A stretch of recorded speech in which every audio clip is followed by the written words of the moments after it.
Pedro Luis, tal y como decías, el concepto de los Estados-nación, como conocemos, parece que no encajan en esa necesaria federación europea que queremos. Y luego hay otra tendencia de los Estados, es decir, me atribuyo los éxitos y despejo todos los problemas y responsabilidades hacia Europa, ¿no? O sea, parece ese agente abstracto cuando tenemos responsabilidades.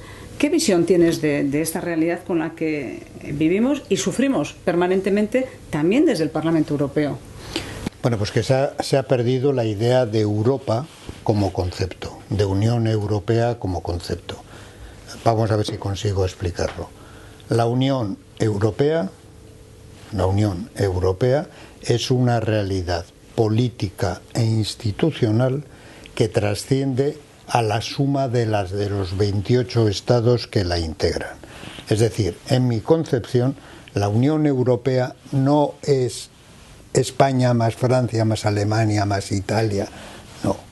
No. Bueno, esa es la realidad actual, que es una realidad, digamos, burocratizada, si quieres. La Unión Europea es un concepto. La Unión Europea es un concepto. De la misma forma que la visión que tenemos de Euskadi, para mí, no es Álava más Vizcaya más Guipúzcoa más un etcétera largo, sino que es algo que trasciende a la suma de sus componentes. En el caso de la Unión Europea ha pasado eso. Y como consecuencia de que ha pasado eso, como consecuencia de la falta de liderazgo que te estaba comentando hace un momentito, ¿qué es lo que ha ocurrido?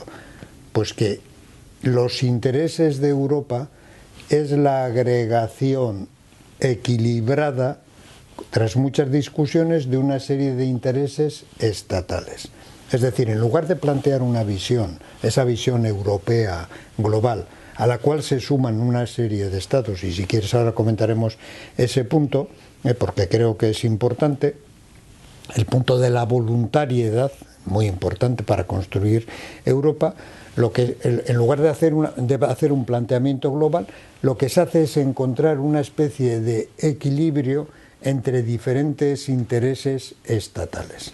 ¿Y eso qué significa? Pues lo que antes decía, que lo que se está produciendo, lo que está apareciendo ante la opinión pública es una suma de intereses a veces muy egoístas.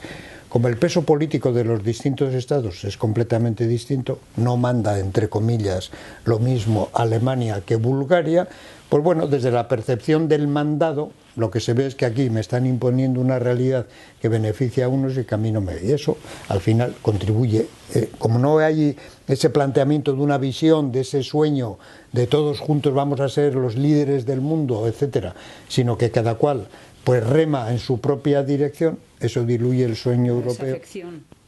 Bueno, entonces, ¿qué decía de la voluntariedad? Vamos a ver si consigo explicar lo que pienso, que no quiere decir que sea verdad, pero es mi...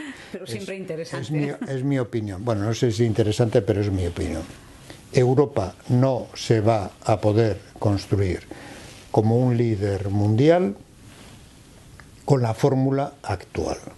Una fórmula basada en 28 estados variopintos con fórmulas de unanimidad. Es decir, Europa no se constituye por agregación, ¿no? Porque la agregación te añade tamaño, pero no te añade, digamos, tamaño tontamente económico, mercado único, que es valioso dicho tontamente. He calificado tontamente no porque sea valioso, sino en comparación del ideal europeo, pero no te añade concepto. Europa, en ese proceso, en ese Big Bang transformador que antes defendía, desde mi punto de vista, se tiene que reconstruir, tiene que renacer sobre la base de voluntariedad. Oiga, esta es la visión, y ahora el que quiera apuntarse a ese ideal, que se apunte. Pero todo remando para construir ese ideal por encima de intereses nacionales.